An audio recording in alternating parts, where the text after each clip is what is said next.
off is Charles J. Then just in case you ain't heard of me, they told me it was too late. But I promise that I'll be the first to speak. Most of these rappers, they fake. But you can't have your way, this ain't Burkhead. Everybody said it won't be till they see smoke, then they realize they'd rather have Turk than me.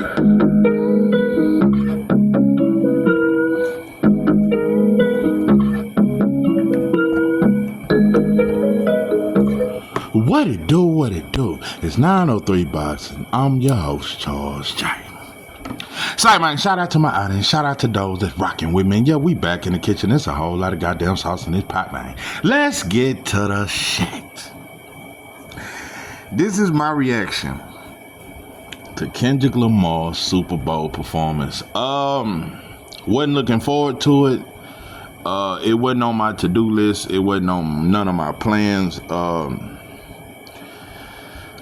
I fell out of love with the sport of football some years ago. Years and years ago. I used to love football. And I just haven't been into it for a long time. Used to be the most diehard Cowboy fan. You couldn't even say nothing bad about the Cowboys. It was gonna be some shit. Yeah, I would get serious about it. Like literally serious. Like you couldn't even be my homie and say nothing about the Dallas Cowboys, or I would take major offense. I act like you said something about my mom or something. You know, because they used to be the worst shit. Yo mama jokes. Yeah, them was fighting words off the rip. What I'm saying is I wasn't excited about it. I was excited that two black quarterbacks are in the Super Bowl. Matter of fact, I got another video coming about Pat Mahomes. Yeah, it was this white lady reporter that tried to say he ain't black enough or some shit. For one, if anybody gonna say he ain't black enough, leave that up to black folks. We don't need white folks in our business. Which leads me to Kendrick Lamar's performance. Kendrick Lamar, this the blackest shit you ever did, Pippin. This is why I'm making a video. It ain't got shit to do with football. It ain't even about the music. It's about blackness. We are living in a day where it's a sad day in black America. There's no pride in us. We want to be people of color instead of black. We want to include Asians, Arabs, and everybody of color into our shit. But we got our own personal struggle, and I'm a little selfish about it. So I don't believe in people of color. Black motherfuckers in America. Negroes of America, we everything. Cause white folks that gave us 7 different names. We was Negroes. Then we became African Americans. We was the coloreds. Then we was the Negro. I don't remember the order white folks named us in, but they've gave us several names. And right now we are African Americans. That's what they call us. But we don't know shit about Africa. What I'm saying. What I'm saying is, it's damn near a joyful day in Black America because Kendrick Lamar, you just did some shit that made me scratch the back of my neck. You did some shit that made me ponder. Because a brief history. When Kendrick Lamar came out, it was right before I got out the pen, because I was hearing dudes talking, because he had to swimming pool full of liquor, I'ma die. And my partner was like, man, it's the dude named Kendrick Lamar, he jamming, bro, he jamming. And I didn't really care for the swimming pools. But his first album, Good Kid, Mad City, I heard as soon as I got out. It was one of the first albums I listened to. Outside of, All Eyes on Me, Illmatic, certain legendary albums. I had to hear Good Kid, Mad City. It was a classic. And it was very black. It was a very pro-black album. He spoke a lot of on the culture and the predicament of black people in America. And it touched me in a different kind of way. I said, oh, this dude different. Oh no, he different. And he's a major star at this time. He ain't near as big as he is now. But Good Kid, Mad City, he was pretty big. He was a pretty big star. It was a very black album to me. However, I stopped being a fan of him.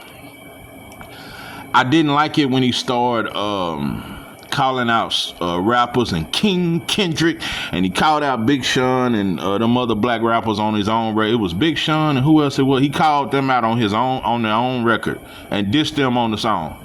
Didn't like it. I am for competition. I am for being competitive. Ain't nothing wrong with that. But I didn't like it. I did, but I didn't. There's nothing wrong with wanting to be the greatest. But I kind of didn't like it because I didn't like his follow-up albums. I feel like he got off his black shit. I felt like, because I started seeing more white people like his music, and even Taylor Swift. Yeah, that's when I knew Kendrick got a little too white for me. Because I could be fucking with him. When Taylor Swift said she was a fan of Kendrick Lamar, I not only dropped my blunt at the time, I just quit listening to him as much. But I still knew the talent was there. I just felt like his shit was a little too white friendly for me. It wasn't nowhere near like Good Kid, Mad City. None of his albums are like Good Kid, Mad City. I'm telling you right now. They're very now from a lyricist standpoint, Kendrick Lamar is one of the best to ever fucking do it. Lyrically, he's one of the best. No matter what I didn't like about the other albums, from a lyrical standpoint, they was very good. Just wasn't black enough. Oh, but Kendrick Lamar, I'm telling you, it started with Drake. Drake. I don't know. I don't know if it was Drake or just white folks. Period. Because Drake. And I'm gonna say this briefly. I don't like how that white lady tried to say Patrick Mahomes ain't black enough. Patrick Mahomes, and I got a video coming on him. Patrick Mahomes is black to me. Yes, he has a white mother. Yes, he has a white girlfriend. But most black entertainers got a white girlfriend, so they ain't black enough either. What I'm saying is,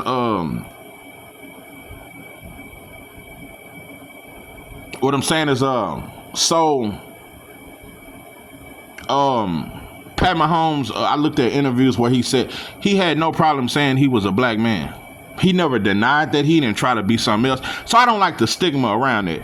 If anybody ain't black enough, I would say it's Drake, because Drake has never claimed black. Patrick Mahomes claimed black.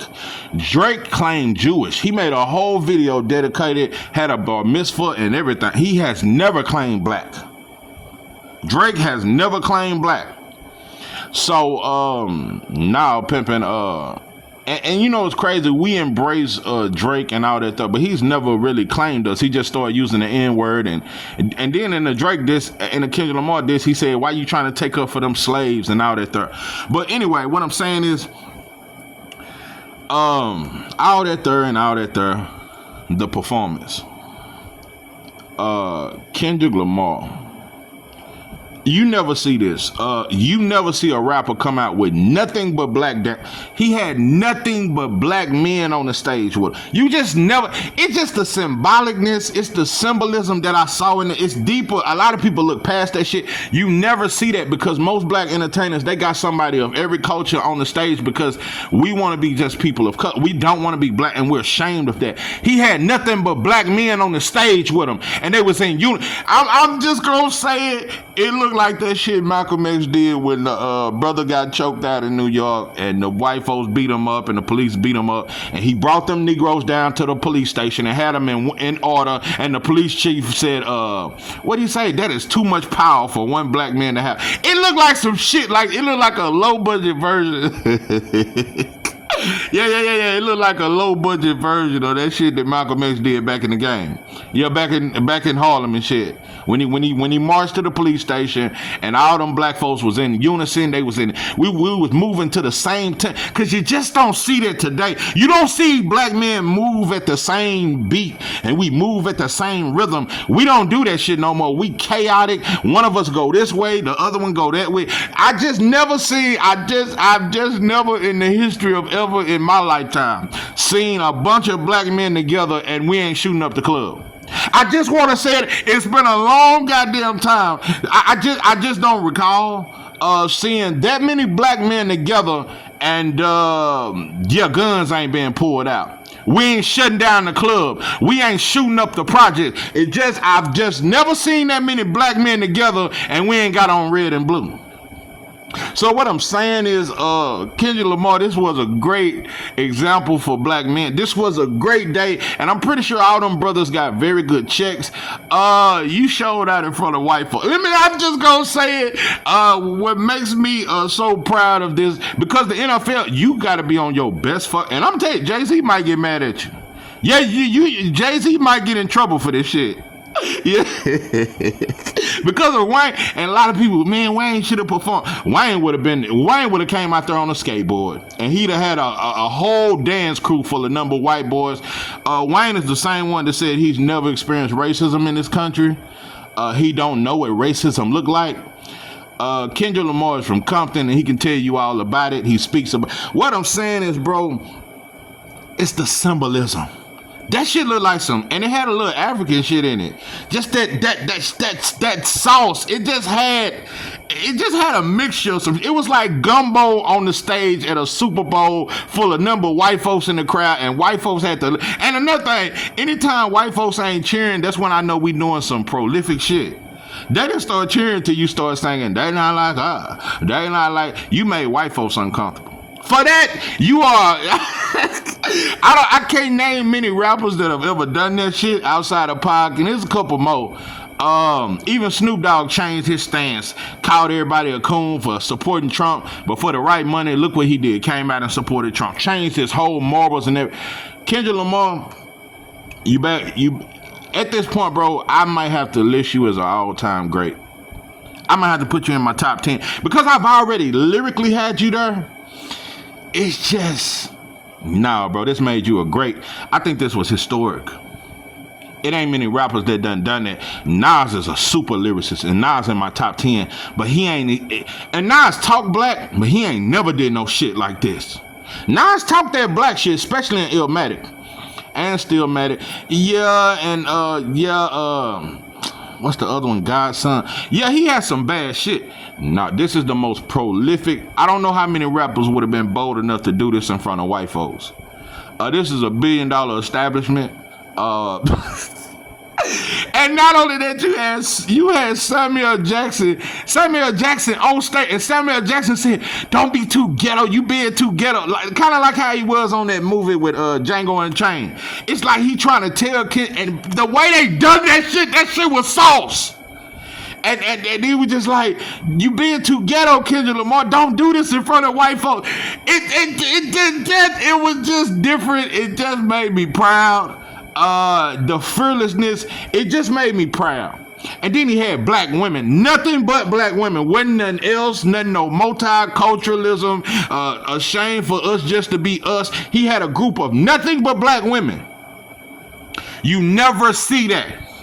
You know, even your most thuggish it's a thuggish rugged bone. It's a thuggish rugged bone. It's a thuggish rugged bone. You never see your most thuggish rapper come out there with none but black women dancers. It's always gonna be a white girl with a fat ass, and every rapper got that. It gotta at least be one white girl with a fat ass and a little rhythm.